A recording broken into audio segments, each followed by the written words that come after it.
Deus abençoe esse lar, tá? Por essa iniciativa, por essa estrutura, por todo esse carinho, por toda essa receptividade que tivemos aqui nesse lar hoje, tá?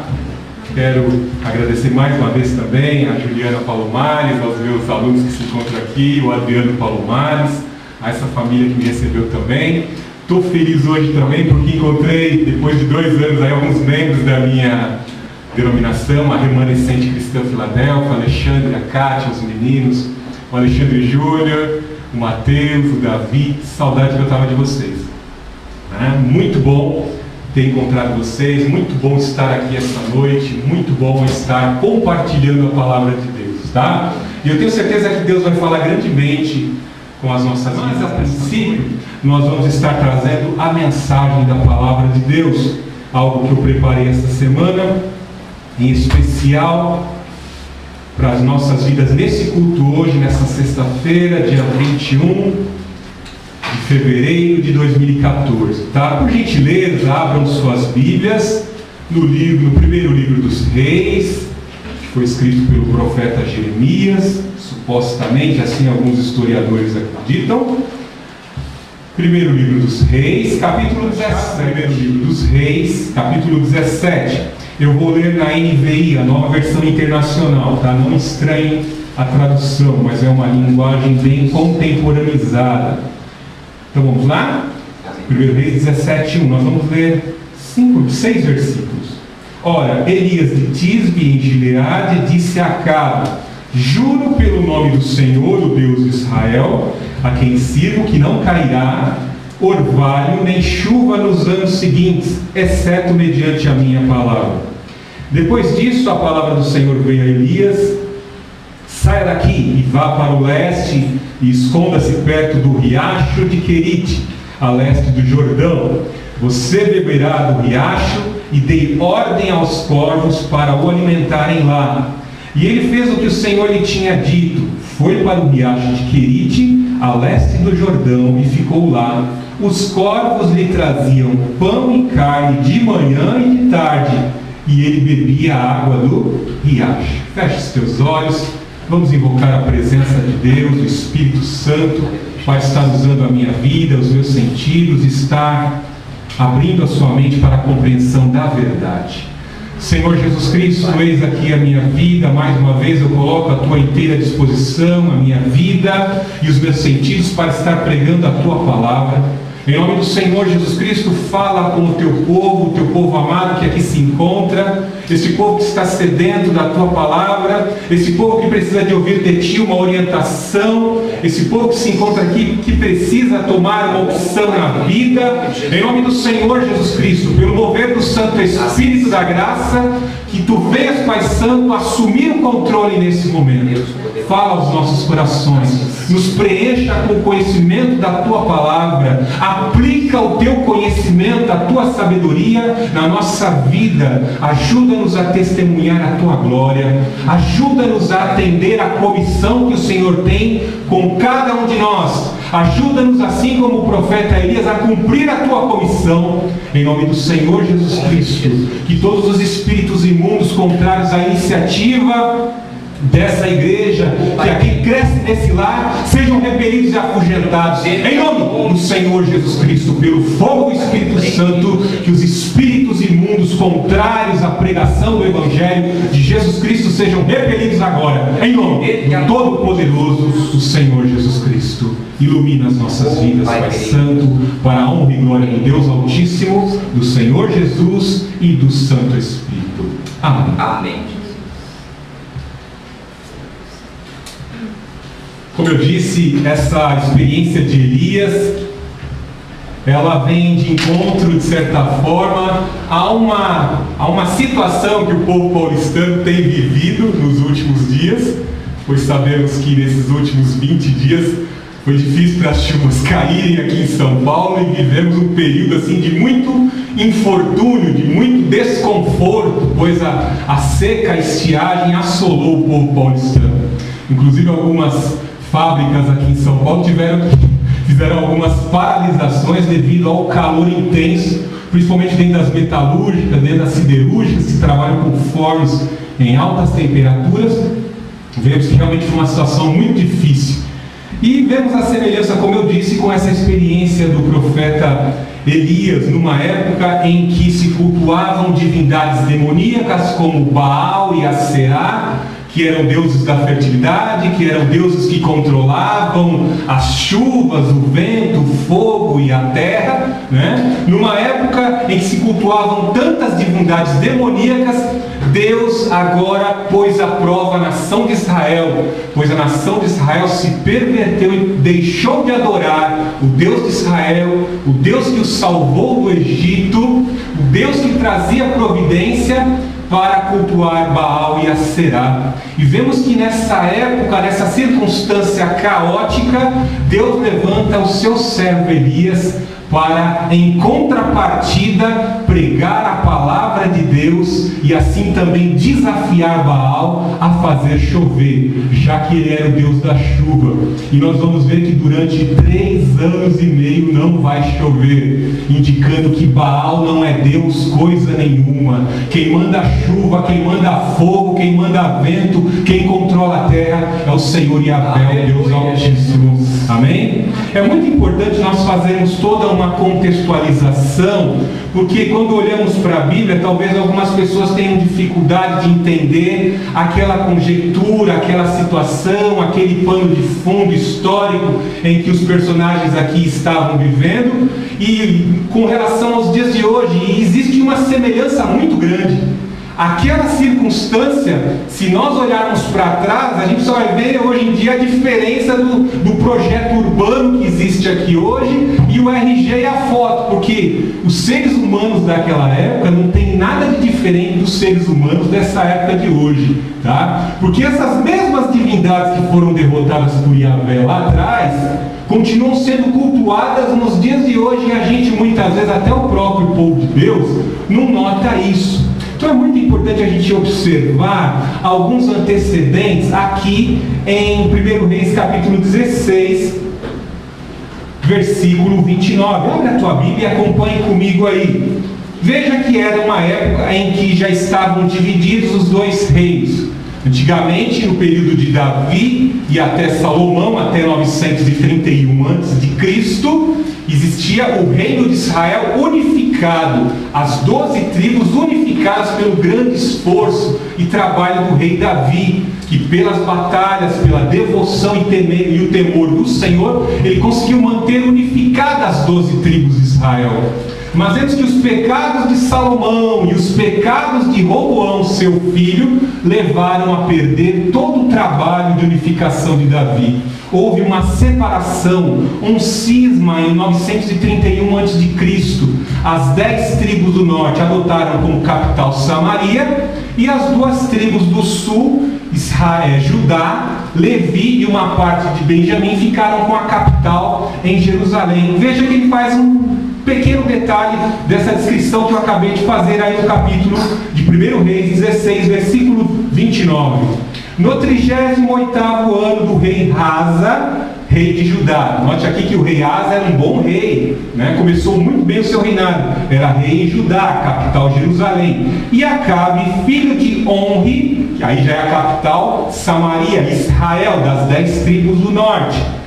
O Acabe, filho de Onri, tornou-se rei de Israel e reinou 22 anos em Israel e em Samaria. Quando a gente olha assim para o passado e faz um contraste entre Jerusalém, a cidade amada, e Samaria, logo se ostentava em poder e opulência a cidade de Samaria. Era uma cidade lindíssima, uma cidade de muita ostentação de poder econômico. Por quê?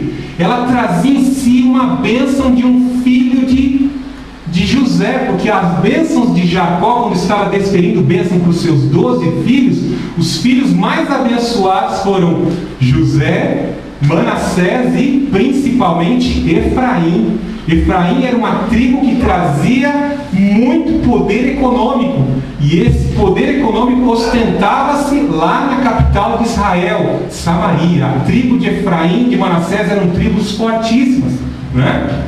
De muito poder econômico. E aí veja já a descrição de como estava a espiritualidade da nação de Israel, já no versículo 30.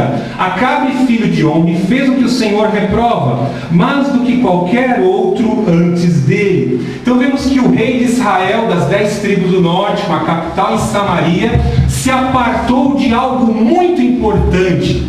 Na dispensação passada, a dispensação da lei, havia-se uma necessidade para que o povo da aliança, o povo de Deus, pudesse prosperar em seus caminhos, a incumbência e o compromisso do povo de Deus obedecer à lei de Moisés. Se o povo obedecesse à lei de Moisés, tudo que o povo de Deus fizesse ia dar certo. Se plantasse, as sementes iam se multiplicar, o gado ia se multiplicar, Deus ia ser o protetor, né? O que está escrito lá nos versículos do Código Mosaico? Se obedecer os estatutos, os mandamentos que hoje vos ordeno, abençoarei a vossa terra, abençoarei o vosso gado, sararei os que estão doentes no meio de vós, extirparei os inimigos de diante de vocês, e vocês vão ser propriedade peculiar minha, ou seja, povo particular do Senhor. Em meio às nações corrompidas pagãs daquela época, Israel ia ser a vitrine da santidade, uma nação de sacerdotes, para testemunhar do Deus verdadeiro entre as nações corrompidas, as nações que cultuavam, as nações politeístas. Então Deus tinha um propósito todo especial. O projeto de salvação começava-se ali por Israel. Israel tinha que obedecer à lei. Se Israel se apartasse da lei, começaria a sofrer as implicações da sua desobediência. Algo que eu já tratei com muitos dos meus alunos lá em sala de aula, principalmente, a lei ela tem algo muito interessante, porque ela é uma espécie de constituição de Deus. O nosso Deus, ele é santo, santíssimo. E quando nós olhamos para a lei de Moisés, automaticamente a lei de Moisés vai apontar muitos dos pecados que nós praticamos, muitos dos pecados que circulam dentro da nossa mente. E quando nós olhamos para a lei, vemos a santidade de Deus, vemos a justiça de Deus, e nos conscientizamos que nós temos que morrer, porque o salário do pecado é a morte.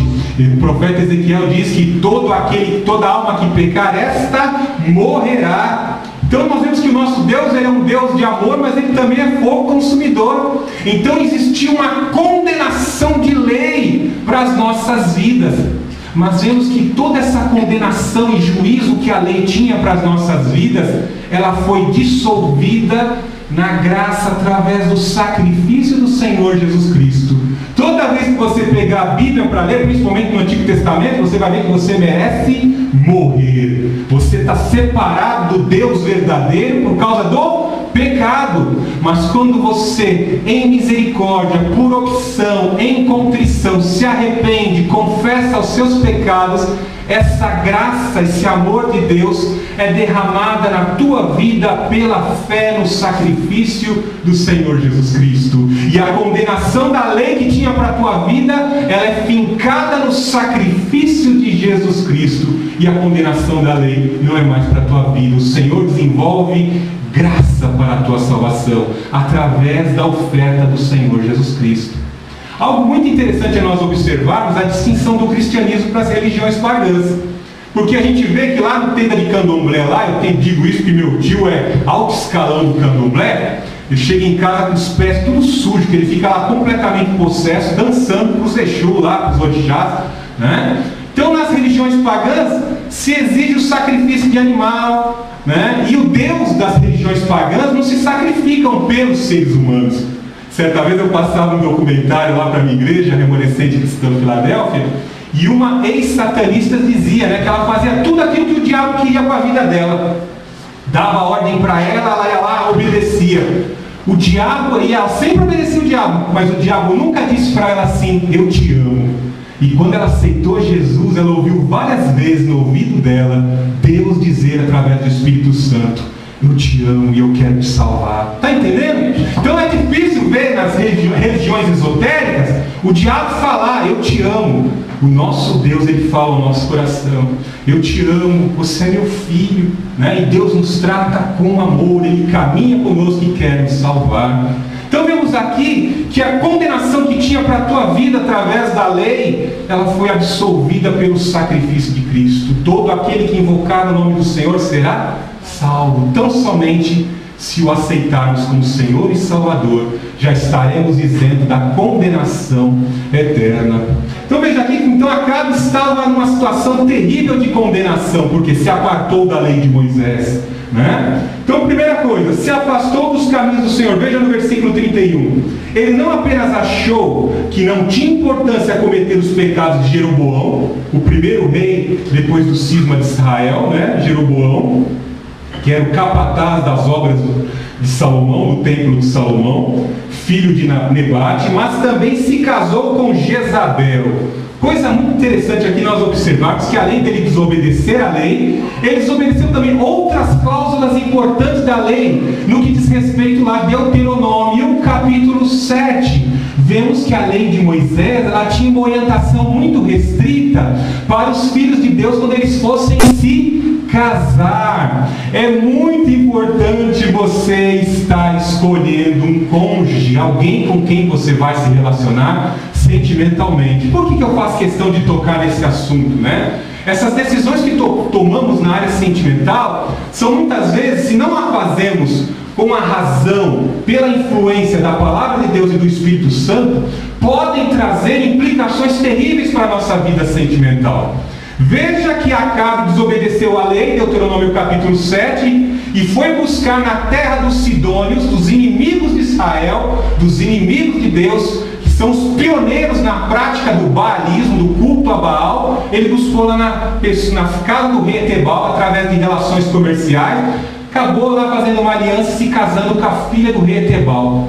O rei Etebal, se você depois dá uma olhadinha lá em Ezequiel, ele é comparado a quem? A Lúcifer, o diabo. Um dos filhos de Etebal tinha um alto coeficiente de inteligência, e a inteligência dele é comparada à inteligência de Daniel, o profeta. E a inteligência de Daniel e de Etebal, que representa um anticristo, é comparada à inteligência de Lúcifer. Então veja só que, com certeza, essa sabedoria, esse intelecto tinha influência demoníaca, porque os reinos pagãos tinham pacto com os demônios, eles faziam rituais esotéricos, né? Basta você buscar nos sites de arqueologia, você vai ver que os faraós egípcios estão lá sentados lado a lado com quem?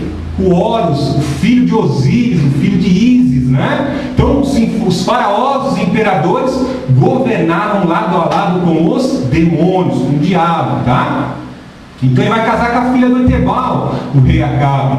E essa mulher é conhecida, ela é bem conhecida no meio evangélico, né? Porque ela está sempre associada à feitiçaria, à bruxaria e ao satanismo, às práticas ocultas, né? E é interessante observarmos também, né? Fazemos aqui um trocadilho, que o rei Acabe, ele tinha tudo até para dar certo, ele até ouvia a voz do profeta Elias. Mas quando o rei Acabe estava do lado dessa mulher, ela manipulava esse homem de todas as formas. O senhor está me lembrando um negócio aqui, né? Eu estou com vontade de entrar nessa nota arqueológica. Vocês se lembram lá a construção da Torre de Babel, né? Conta-se que Nimrod, o primeiro anticristo, ele teve uma amante. Essa amante não era uma mulher, uma virgem que nunca havia tido contato com um homem. Não, pelo contrário, a mulher de Nimrod, o primeiro anticristo, ela era uma bruxa e prostituta. Nimrod foi buscar a sua esposa na prostituição. E Semíramis, tentando usurpar o comando de Nimrod, ela mata, ela envenena o Nimrod. E antes ela tem relação com outro homem para sufocar essa mentira, esse ato de adultério, essa pulada de cerca que ela deu a Semíramis. Ela disse que tinha tido relação com o Nimrod. E o filho que ela estava grávida, que era do amante, ela dizia que era do Nimrod. Era uma verdadeira farsa. Seria o filho do Nimrod, o novo Messias da Caldeia. E esse demônio, essa Semíramis, esse espírito demoníaco, vai encarnar aqui na Jezabel também, porque a mesma intenção da Semíramis com Nimrod, lá naquele período lá atrás, é a mesma intenção aqui de Jezabel, quando introduz toda aquela sorte de encantamento, de magia, do baalismo, do culto a Será na nação de Israel. Então você veja que lá atrás, lá no passado, depois do dilúvio, já existia um plano, uma conspiração de um anticristo para destruir o povo de Deus. E aqui, ó, o plano de Jezabel como uma ferramenta do diabo para destruir as 10 tribos do norte. Por quê? O diabo sabe que através da nação de Israel, Deus está construindo um plano de salvação. Depois nós vamos entrar no debate acerca desse assunto para falarmos de Apocalipse 12, tá? Então vemos aí então que Jezabel se casa com o rei Acabe num conchavo político, numa aliança política. Veja, avance aí, ainda no versículo 31. Jezabel, filha de Etebal, rei dos Sidônios, e passou a prestar culto a Baal e adorá-lo. Agora eu quero que você memorize isso. Baal, o deus do fogo, o deus da terra, do vento e da água. Esse Baal continua sendo cultuado até os dias de hoje, através da New Age, da nova era, esse novo movimento socio-religioso que está por trás de muitas denominações esotéricas que estão circulando na nossa sociedade, tá? Então, quando se fala em gnomo, duende, ninfa, elfo, né? E a indústria hollywoodiana trabalha muito isso, né? Os heróis do Senhor dos Anéis, aqueles heróis bonitinhos, com orelha pontuda, é tudo capeta, tá? Tudo capeta aqui, ó, faz parte aqui, ó, o pai desses demônios aqui, ó. Ó o líder desse Baal. Porque os gnomos, os duendes, as ninfas, os elfos têm por finalidade, no movimento religioso da nova era, proteger a natureza, proteger as águas, proteger a terra, né? A terra é um organismo vivo, né? A mãe Gaia, né? Quem assistiu aqui aquele filme lá, o Avatar, né? O cara pega a cauda lá e conecta numa árvore, e aí começa a conversar com a mãe Gaia, né? Com a árvore, né? Indicando que a terra é um organismo vivo. E através da destruição, né? Ela vai passar por períodos de reencarnação, assim como os seres humanos. A doutrina da nova era prega isso, que a mãe Gaia, a mãe terra, é um organismo vivo e que ela vai passar por várias espécies de reencarnação até se aperfeiçoar como uma sociedade já purgada de vários processos de reencarnação. Então essa coisa satânica aqui já era coisa lá de trás. Os caldeus já criam nessa porcaria, nesse lixo esotérico, tá? E Baal é o cabeça desse movimento da nova era hoje. É um novo nome mais moderno, mais fashion para o satanismo da nova era e desse baalismo que já era praticado lá atrás, tá? Grava isso. Baal, deus do fogo, da terra, do vento e da água, tá? Então o rei Acabe, que deveria adorar o Senhor, passou a adorar a Baal, deixou de adorar Javé, o nosso Deus, para adorar Baal. E veja o que ele faz no templo de Baal, que ele mesmo tinha construído em Samaria. Vemos que Samaria, aquela cidade que ostentava a bênção de Deus, a bênção da prosperidade, deixou de crer que era Deus que tinha dado a prosperidade. Passaram agora a cultuar a Baal. E ele constrói lá um grande templo de adoração a esse demônio, Baal, né? Imagine essa adoração, os incensos e os rituais licenciosos que ali eram praticados, como isso estava entristecendo a Deus. Veja o que ele faz também. Fez também um poste sagrado. O que seria esse poste sagrado, né? Você já viu naquelas festas juninas, quando o padre coloca lá aquele poste lá, e lá em cima no topo lá, a imagem de um santo lá em cima, e faz toda uma festinha junina lá do lado do poste? É a mesma coisa aqui. Mas eu vou te falar mais a fundo o que significa esse poste aqui, né? Esse poste aqui, ele vai ter as suas origens lá no Antigo Egito, tá?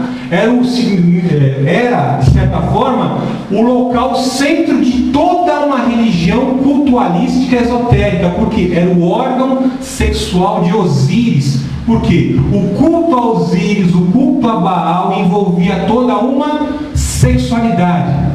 Para que a terra pudesse produzir, para que o gado pudesse se multiplicar, haviam prostitutas sagradas ali praticando rituais licenciosos, para que no ato sexual pudesse ser esparramado a semente de Baal na Será, que era a espécie de mãe Gaia. A terra pudesse produzir com muita produtividade, o gado pudesse se multiplicar, né? Só para os irmãos terem uma ideia, em outras mensagens eu trago aqui uma oportunidade, quando Hatshepsut, A filha do faraó está lá nadando no rio Nilo. Ela era estéril, ela não podia ter filhos, né? Então ela acreditava que entrando lá dentro do rio Nilo e mergulhando no rio Nilo, ela estava sendo fertilizada por Osíris.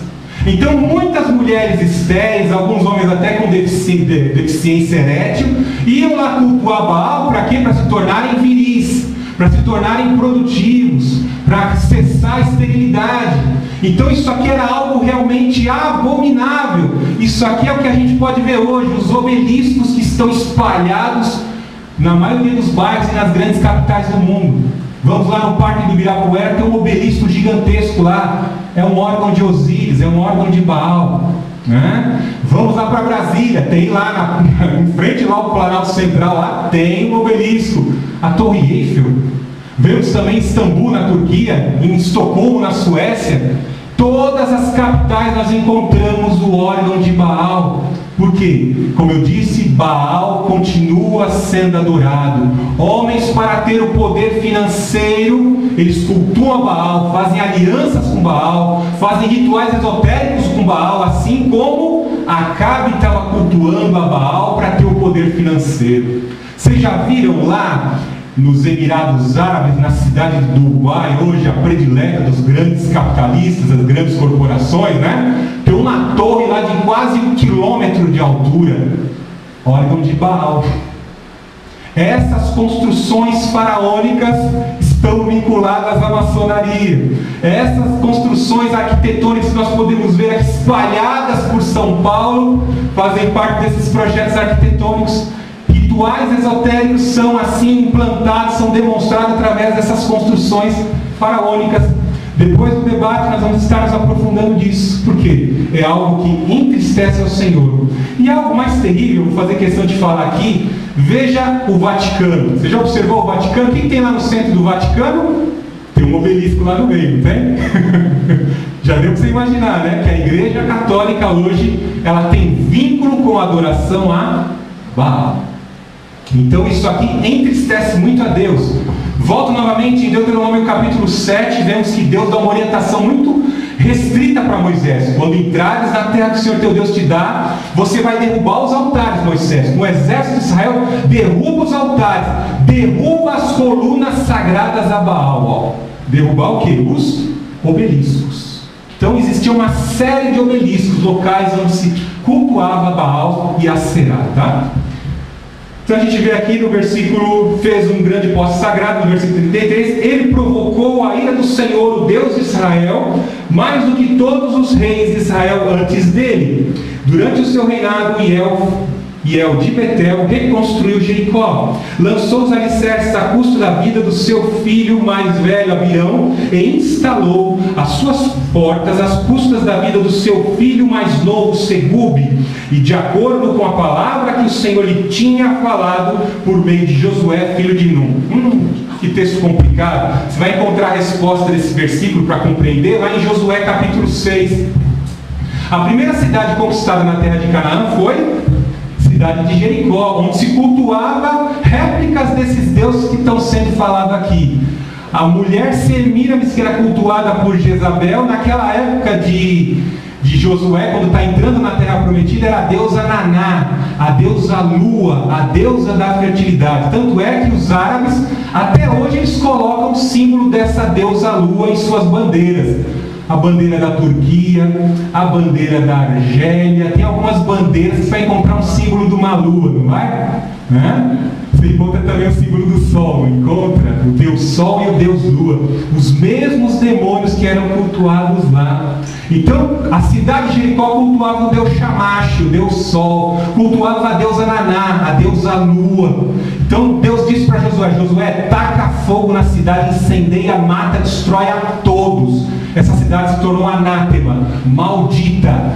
E Josué tem uma revelação profética acerca disso. Quem voltar a erguer, lançar os alicerces para a construção de Jericó, seus filhos morrerão. E veja aqui o que aconteceu. Ó. Nós vemos que Hiel de Betel reconstruiu Jericó. E veja que ele lá fala aqui o nome dos dois filhos dele, Abião e Segube.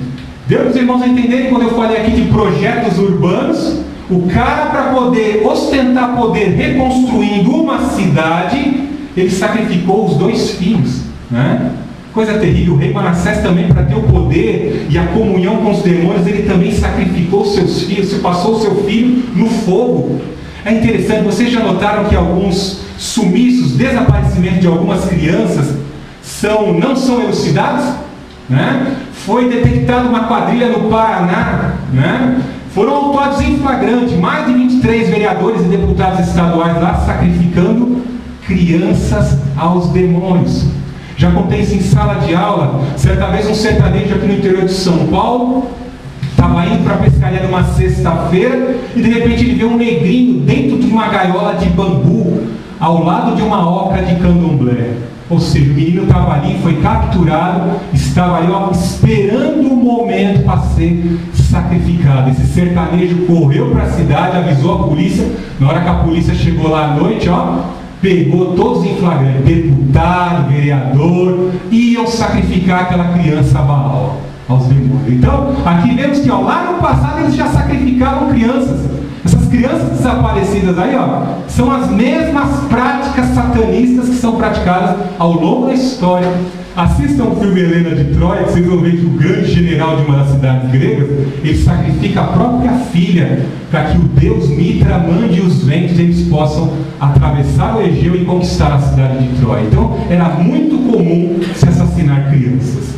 Então, fizemos aqui, de certa forma, todo um pano de fundo da situação daquela época.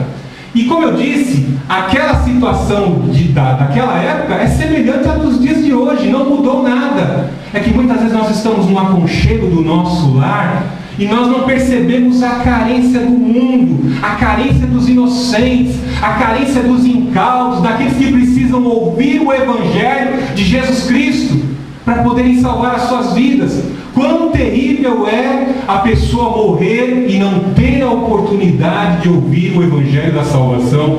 Veja que numa época caótica, de ecumenismo religioso, de junções religiosas, do esoterismo sendo implantado na sociedade, vemos que Deus convoca um homem para pregar a sua palavra, para exortar os pecados da nação de Israel, para tentar resgatar Israel da destruição, do plano de destruição, da marcha de destruição que Israel estava marchando. Veja aí no versículo 17, que nós vemos. Ora, Elias de Tisbe em Gileade disse a Acabe: juro pelo nome do Senhor Deus de Israel, a quem sirvo, que não cairá orvalho nem chuva nos anos seguintes, exceto mediante a minha palavra. Então Elias foi comissionado para chegar na cara do rei e dizer: não vai chover, você está cultuando Baal e está achando que é Baal que traz prosperidade para a terra, para o gado, para a fertilidade do seu exército. Eu vou mostrar para você agora, Acabe, quem é o verdadeiro Deus que manda chuva, quem é o verdadeiro Deus que faz prosperar. Mediante a minha palavra não vai chover mais. Durante 3 anos e meio não choveu. Lembra que eu falei que Baal era o Deus da água? Mandou chuva durante 3 anos e meio? Durante 3 anos e meio não choveu. E aí, imaginem a situação. Todas as fontes de renda, todas as fontes economicamente falando naquela época, dependiam da água. Água para a agricultura, água para o gado. Então imagine, começou a faltar água, a vegetação, as pastagens começaram a sumir. O gado não tinha com que se alimentar. O gado começou a emagrecer, o gado começou a perecer. As lavouras começaram a minguar. Começou a faltar nos celeiros.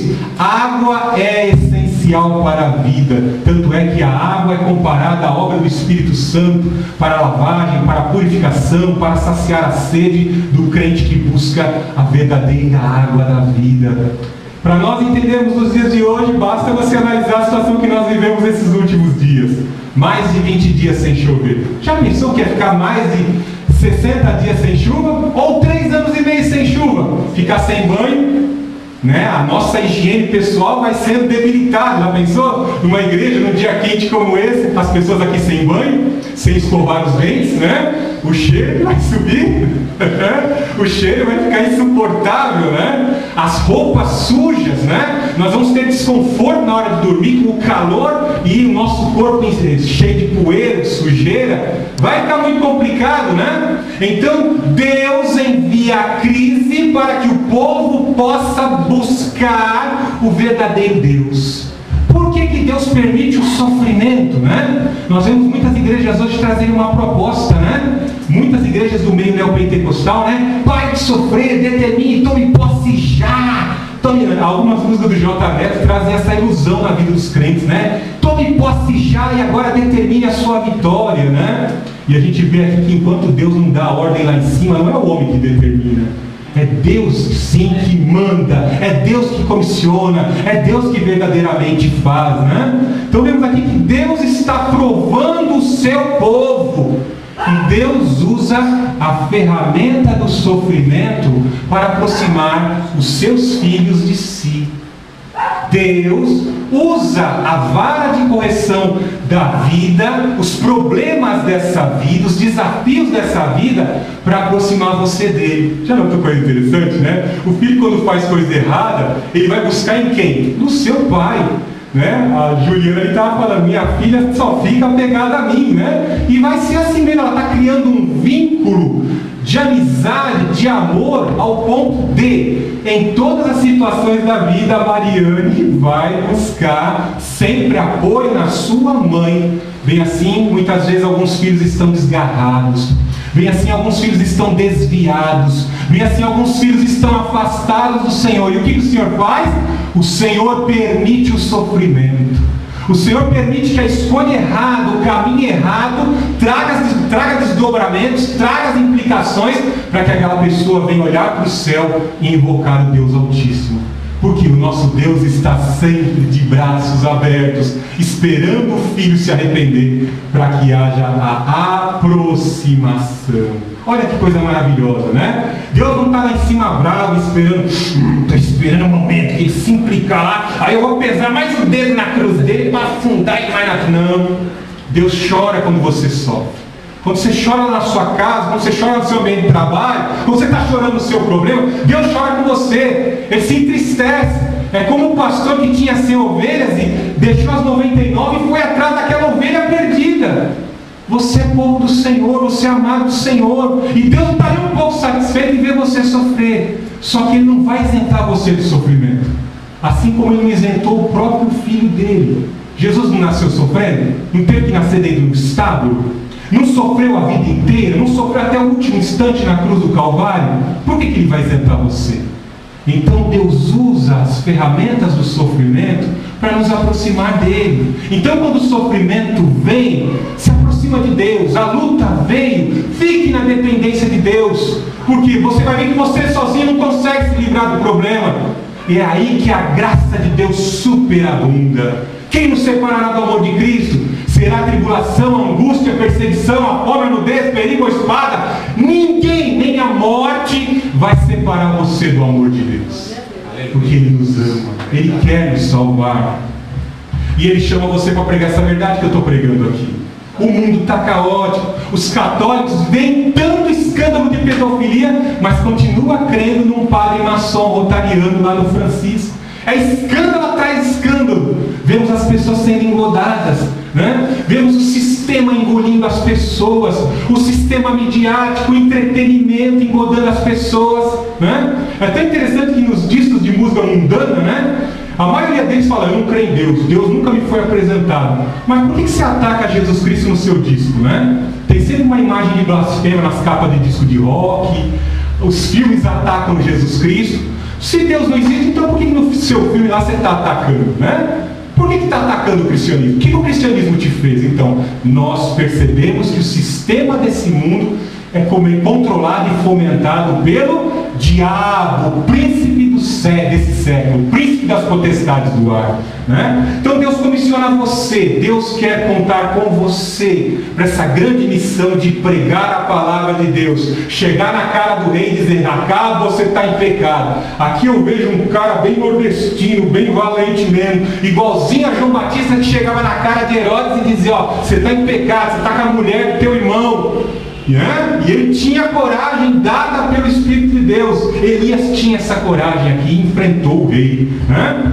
Veja mais aí. Depois disso a palavra do Senhor veio, né? Olha que coisa interessante. A gente faz a obra de Deus e aí vem o problema, né? Poxa, Deus mandou pregar, eu preguei o evangelho, agora estou sofrendo perseguição. Será que foi Deus mesmo que mandou? Começam a surgir dúvidas na sua cabeça, né? Eu pensei isso quando eu tinha 21 anos, eu tive meu chamado para a obra, né? Senhor, entrei no seminário e agora, pesado é o fardo da tua palavra, como é que eu vou suportar isso, né? Deus dá a capacitação. Você vai sofrer perseguição desde aquela época até os dias de hoje. Eu estou contigo. Não arreda o pé dessa palavra. Não larga dessa palavra. Porque enquanto você estiver apegado a mim e a minha palavra, eu vou te sustentar.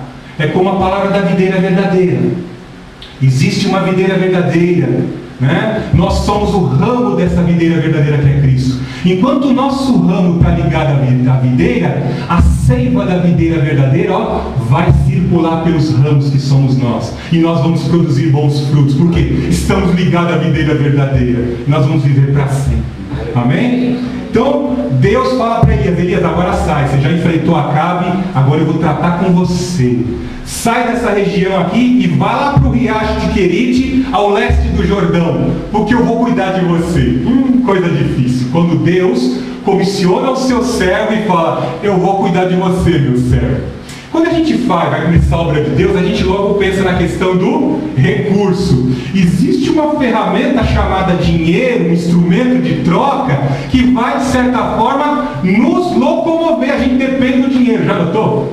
Né? E é terrível, lá em Mateus, o papai está lembrando aqui, né? Mateus capítulo 6 e 7, né? Nós vemos lá Deus tirando as ansiedades do seu povo, né? E ele toca num versículo específico dizendo: não se pode servir a dois senhores, né? Não se pode servir a dois senhores, ou se serve a Deus ou se serve a Mamon, né? E existe alguém, algum Deus, alguma criatura ao pé de igualdade de Deus? Não. Deus é o Todo-Poderoso, não tem ninguém igual em potencial a Ele, a não ser a Santíssima Trindade. Mas veja que na mente dos humanos, de nós terrenos, a gente coloca o dinheiro como Deus. Você já prestou atenção, né? Quem é essa mulher que está desenhada na nota aí, né? Essa Semiramis aí que eu citei, a mulher do Nimrod, né? Então o dinheiro que nós temos no nosso bolso aqui é um demônio, tem um demônio esculpido aí, porque aqueles que trabalham lá na Casa da Moeda são tudo maçons. Se colocar um detector de maçom lá, explode, né? É verdade mesmo. Então eles colocam a cara do demônio lá e homenageiam todos os maçons nas notas, né? É interessante, né? Já viu as notas do Cruzeiro antigo, né? Presidente Marechal Deodoro, Floriano Peixoto, tudo maçom, né? Tudo maçom. Então eles são homenageados na nota. Então o dinheiro, você pega uma nota de papel, joga, dá para o mendigo, dá de oferta na igreja, né? Mas ele tem um espírito, ele não é só um instrumento de troca. Olha que Jesus Cristo disse, ó, não se pode servir a dois senhores. Então Jesus está dizendo aqui, ó, eu sou o verdadeiro Deus. Mas tem gente que serve o dinheiro, trata o dinheiro como Deus, né? O cara fica pensando, eu tenho que conquistar o meu milhão, eu tenho que conquistar o meu milhão. Aí o cara não cuida da família, só vive pensando no trabalho, só vive pensando em lucratividade e começa a ser escravo do dinheiro.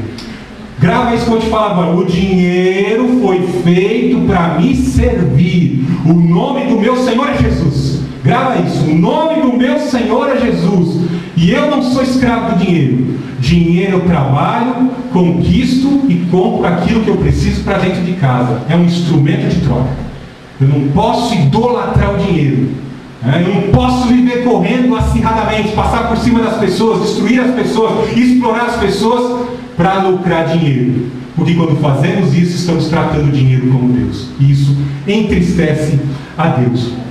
Então, aqui nós vemos o profeta Elias passou por essa situação, né? Que situação difícil. O Senhor me manda para um Jordão, por perto do Rio Jordão. E aí veja algo interessante que Deus disse para Elias, ó, já dei ordem aos corvos. Veja aí, ó, versículo 17:2, 17:4. Você beberá do riacho e dei ordens aos corvos para alimentarem lá.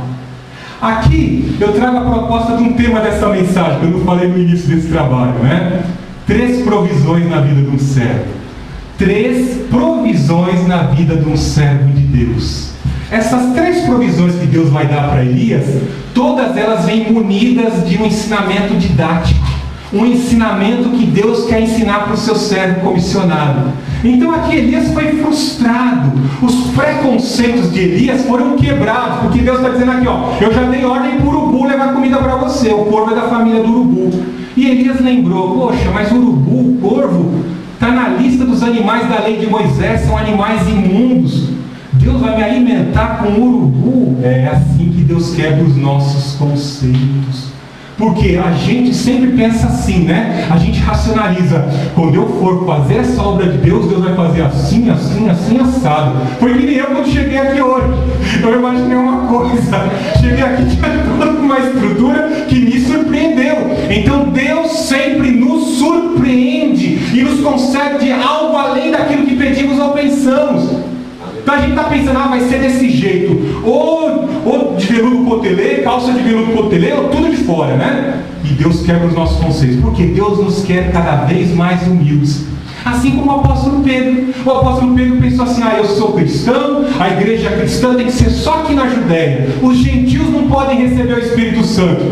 Aí o Espírito Santo leva o apóstolo Pedro até a casa de Cornélio, que era gentil, um homem rico, mas que era muito caridoso, humanitário, e as suas esmolas chegavam como oferta de cheiro suave, lá nas narinas espirituais de Deus, né?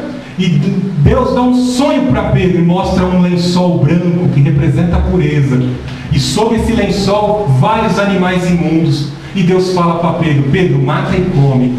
Senhor, mas são animais imundos, mas o que eu estou santificando, mas aquilo que eu te dei ordem eu santifico, pode comer. Então vemos que o nosso Deus tinha um plano de santificar as nações pagãs, as nações gentílicas, e torná-la povo de Deus. Então os conceitos, os preconceitos de Pedro foram quebrados. Assim, quando passamos por providência, estamos atendendo o chamado do Senhor, Deus vai quebrar nossos conceitos, Deus vai quebrar nosso orgulho, Deus vai tirar a arrogância do nosso ser, porque nós temos que ser participantes das aflições de Cristo. Temos que ser humildes como Cristo foi, porque é dessa forma, em humildade, em valores do cristianismo, que nós vamos impactar o mundo. O mundo está caótico, o mundo está em crise, mas nós estamos testemunhando a glória de Cristo. O mundo vai olhar para a gente e vai ver que a gente é diferente, que a gente teme a Deus, que a gente não se desespera, porque nosso reino não está nessa terra, o nosso reino está na Jerusalém celestial. Ele é a nossa providência, Ele é o nosso Senhor. E vemos que o corvo trazia pão e carne de manhã e à tarde, no horário certinho, para alimentar a vida do seu servo. Se você der um passo de fé hoje com o Senhor Jesus Cristo, Ele também vai dar um passo com você, e Ele vai caminhar com você, e Ele vai te ajudar, e Ele vai trazer provisão na hora certa, como Ele trazia para Elias aqui. O período de estiagem foi se elevando, e aí nós vemos a segunda provisão na vida de Elias, 3 provisões na vida do servo. Veja aqui a segunda provisão. Algum tempo depois o riacho secou-se por falta de chuva. Então a palavra do Senhor veio a Elias: vai imediatamente à cidade de Serepta e Sidom e fique por lá. Ordenei uma viúva daquele lugar que lhe forneça comida. Segunda provisão na vida de Elias. Mais uma vez quebrar a interpretação e a visão que Elias tinha, Senhor, estou sendo comissionado aqui, Senhor, acabou a árvore agora vai para a casa da viúva que eu vou cuidar de você lá. Viúva, símbolo de exclusão social. Naquela época as viúvas viviam uma vida deprimente, porque as mulheres já nascem com esse instinto de serem cuidadas e zeladas pelos seus maridos. Viúva perdeu o marido, automaticamente ia passar muitas necessidades. Basta a gente ver o livro de Ruth, Ruth ficava ali com muitos deficientes físicos e outras viúvas, colhendo as espigas que caíam dos pés, os frutos que ficavam nos extremos da propriedade de Boaz. Então, ser viúva, sinônimo de exclusão social. E aqui talvez Elias ficou numa situação difícil. Deus já me alimentou por urubu, agora Deus vai me exaltar. Deus vai me mandar para a propriedade lá de um rico latifundiário, de um grande plantador lá, de um grande agricultor, e lá eu vou ser cuidado. Às vezes a gente pensa assim, Deus vai mandar um empresário cheio da grana, bem convertido, para me ajudar no ministério. Não, Deus vai trabalhar sempre com pouco. Por quê? Para que o milagre seja notório. Olha para onde Deus está mandando Elias, para a casa de uma viúva. E aonde ela morava? Na terra dos Sidônios, a terra da Jezabel, terra dos seus inimigos. Deus mandou o seu servo para a terra dos inimigos, para a casa da viúva. Olha a situação. É assim que Deus faz. Por quê? O milagre tem que ser notório, né? Estava vendo lá na Europa, lá estão distribuindo um valor em dinheiro altíssimo para o economista que solucionar o problema da crise europeia. E aí imagina, o economista vai lá, desenvolve uma teoria, faz um cálculo matemático, um cálculo financeiro, resolve o problema da Europa, aí ele vai dizer, ó, tá vendo? O meu intelecto resolveu o problema da Europa inteira aqui. Né? E os homens gostam de se gabar disso. Então Deus pega as coisas pequenas, as coisas que não são, e faz milagre. E aí o médico, que é muito racional, muito intelectual, vai ficar impressionado. Poxa, o que é isso? Esse cara estava nessa situação e agora está assim. Que nem o caso do Gilvan Gomes, né? Ressuscitou quando estava lá dentro da mesa do gavetão. O cara bateu o carro por baixo da pele dele, irmãos. É um negócio incrível, eu tive que ver isso. Tem carne de vidro, o rosto dele é meio amassado. Né? O cara foi ressuscitado por Deus na hora que o cara foi, o legista foi fechar a mesa foi fechar a gaveta da geladeira com o corpo dele. Ele mexeu o pé, o legista falou: que é isso, meu? Acabei de fazer a autópsia desse cara, meu. O cara ressuscitou ali. Ele mostra o atestado de óbito, mostra vários documentos mostrando que ele morreu, mas o Senhor o ressuscitou.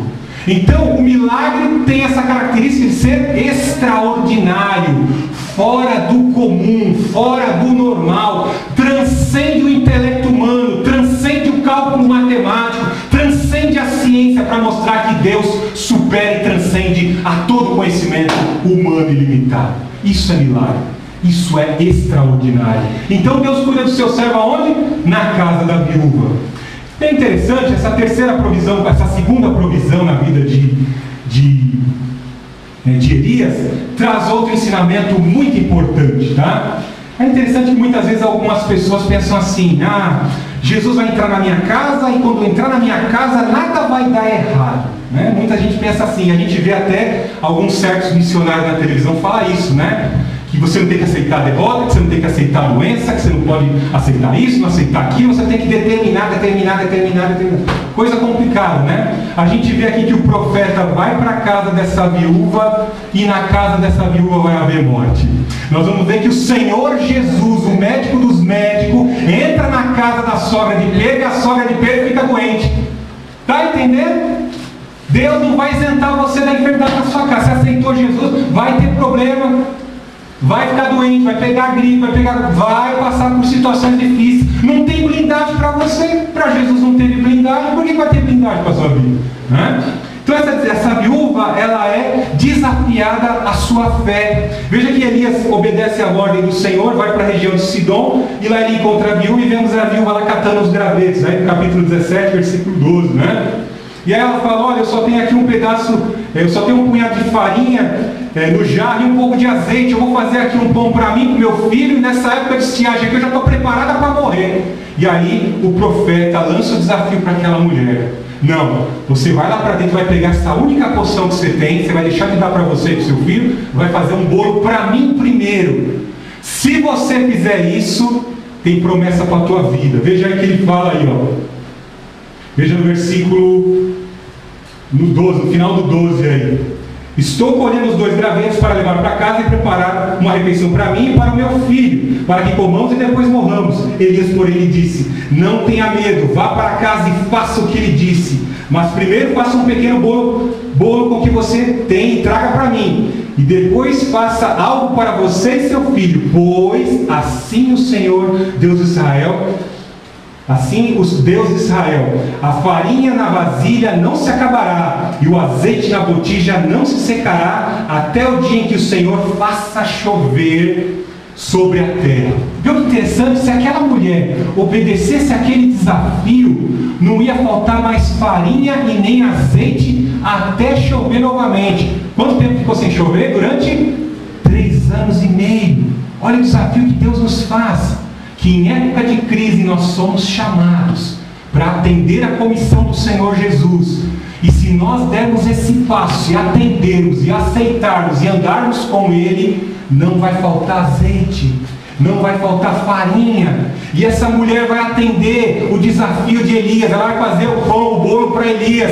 E aí ela tinha lá as vasilhas e não faltava mais farinha, não faltava azeite. Vou aqui colocar uma conjectura minha. Essa mulher até se tornou empresária. Porque imagine, né? Pela lei da oferta e da procura, o preço dos produtos, do trigo, do azeite, quando falta, o preço aumenta. Então, na crise que estava naquela época, na seca que estava naquela época, na casa daquela mulher não faltava farinha, não faltava azeite. Igualzinho na época de José, quando ele abre os celeiros, nas épocas das vacas magras, e o Egito tinha farinha e grãos para vender para todo mundo em crise. Então, quando nós obedecemos ao Senhor, não falta farinha, não falta azeite. Estamos em época de crise e o mundo está olhando para a gente assim, a gente sobrevivendo. Eu estou 5 anos desempregado e estou aqui sobrevivendo e pregando a palavra de Deus. Deus vai cuidando nas coisas mínimas. Na hora que você pensa que vai faltar, Deus vem e manda farinha, Deus vem e manda azeite, Deus vem e vai cuidando da gente. A gente pensa assim, vou parar de pregar que esse negócio está dando certo. Deus nos motiva, nos impulsiona para frente, Ele caminha conosco e nos ajuda a caminhar. Não falta farinha e nem falta azeite. Eu sou um testemunho vivo disso. Aceita Jesus como Senhor e Salvador da tua vida, como provedor da tua vida.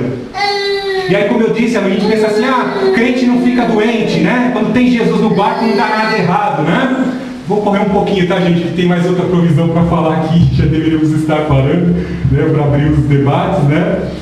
Mas vamos adiantar aqui rapidinho. Então a gente vê aqui que depois de um tempo, Elias foi ordenado ao Senhor para estar se hospedando na casa dessa viúva, e o filho da mulher, da viúva, ficou doente. E aí, olha que interessante, aí, vai no versículo 17. 1 Reis 17. Algum tempo depois, o filho da mulher dona da casa ficou doente. Foi piorando e finalmente parou de respirar. E a mulher reclamou a Elias: que foi que eu fiz, homem de Deus? Vieste para me lembrar do meu pecado e matar o meu filho? Olha que coisa terrível, né? Nós somos humanos, limitados, recebemos o milagre, né, da provisão em uma circunstância da nossa vida. Deus se mostrou o provedor na nossa vida, não faltou farinha, não faltou azeite. Aí quando a gente é provado, as coisas começam a dar errado, você toma uma pancada na perna, você sofre a traição, você sofre a frustração, você passa por uma ilusão. O que acontece? Você já começa a ficar desmotivado, aí pensa o quê? Olha para si, Deus, o Senhor tirou a mão de cima de mim, agora está tudo dando errado. O Senhor está lembrando daquele pecado que eu fiz, né? Por isso o Senhor está pesando aqui. Ela está dizendo que até que Elias que fez ela lembrar, fez Deus lembrar do pecado que ela praticou no passado. Então os nossos pecados ficam circulando às vezes na nossa cabeça. E quando as coisas dão errado, a gente começa a voltar. O Senhor lembrou o que eu fiz no ano passado. Até o nome daquele filme, né? Eu sei o que vocês fizeram no dia tal. Né? Isso é terrível, isso fica circulando na mente do crente. Fica circulando na mente do crente, e o crente fica tentando voltar para trás. Eu tenho que ajudar Deus, eu tenho que... eu vou dar um desafio financeiro lá para Deus acabar com essa maldição. Vou participar da reunião do M12 lá do encontro com Deus. Vou fazer aquela terapia lá e vou ajudar Deus a tirar isso da minha mente. Irmãos, vamos ficar na palavra? Vamos ficar na palavra? Jeremias 32, o que diz? Vossos pecados perdoarei, e dos vossos pecados não me lembrarei mais. Hebreus 8, o escritor de Hebreus também enfatiza isso. O teu pecado foi transpassado. Vossos pecados perdoarei, vossos pecados não me lembrarei mais. Quem está lembrando do pecado? Você. Você que não se perdoa. Deus já perdoou você. Eu não preciso lá fazer terapia de regressão lá no M12, lá com a Valnice Milhomes, lá com essa patota aí, neopentecostal. Não precisa disso aí não. A palavra de Deus está garantindo, a Bíblia está garantindo que você está perdoado. Deus não fica lançando o teu osso, não. Quem lança é aquele seu amigo lá, que às vezes quer te provocar, está com inveja porque a tua estrela está brilhando. E o cara quer apagar a tua estrela, né? Então ele fica fazendo você lembrar para você parar, largar a obra, critica o teu trabalho, critica a tua mensagem, critica a tua forma de ser, cita o seu defeito físico. É assim que o negócio funciona. É dessa forma que o diabo fomenta o mal dentro da igreja, fazendo os crentes pararem de caminhar, fazendo eles lembrar do passado. Deus já te perdoou. O pecado foi transpassado. Se você confessou esse pecado, ele já foi perdoado. Então a mulher aqui, é um tipo humano da igreja. Ela está lembrando do passado. Deus lembrando do meu passado. Não. Aí nós vemos que Elias aqui faz igualzinho ao apóstolo Paulo, né? toma o filho daquela mulher, leva lá no quarto, deita-se 3 vezes para aquecer o corpo daquele menino, e o menino adquire vida. Isso mostra que Deus está sempre disposto a reanimar a nossa vida. A provisão na vida do servo. Como eu disse, a primeira provisão foi um corvo trazendo pão e carne de manhã e de tarde. Segunda provisão milagrosa, na casa da viúva, na terra dos inimigos. E na terceira provisão, o anjo do Senhor traz um jarro de água e pão quentinho para Elias. A gente vê aí no 1 Reis, capítulo 19, versículo 3.